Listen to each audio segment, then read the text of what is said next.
you've helped on some of these huge cases that have blown up nationally. Everybody recognizes some of these. How does that make you feel as a lawyer, first off? And what made you actually decide to go that way with your law? Yeah, good question. Both those are good questions. So let me take the second question first. When I went to law school, had no idea what I wanted to do. I don't have any lawyers in my family on either side as far back as I can trace. Like, I'm the first one.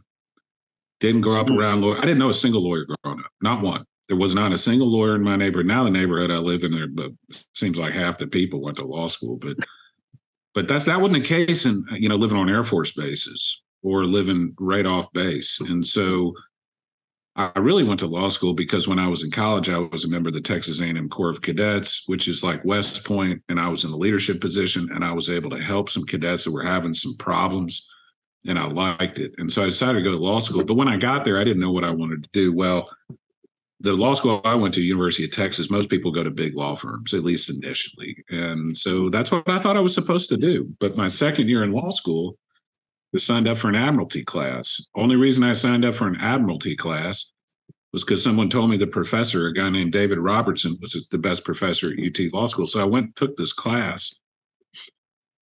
I was fascinated by it. I mean, there's all these cases talking about piracy in the 1700s, all these crazy things that happen offshore. And I was like, man, that's really cool. And the professor was amazing.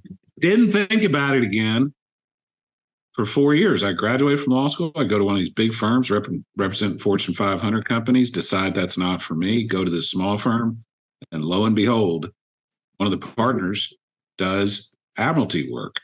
And I was like, oh, this is cool. I remember this from law school. And so again, a little bit of a happenstance. It wasn't like this. I didn't go to law school and say, I want to be a maritime lawyer. I didn't go to law school and say, this is what I want to do.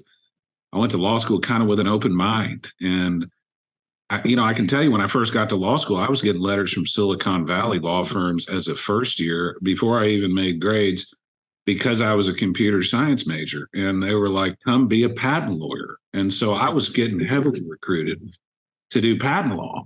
And I asked a couple patent lawyers, hey, what's patent law like? And they said, oh, it's like writing a research paper every week. And I was like, that sounds terrible.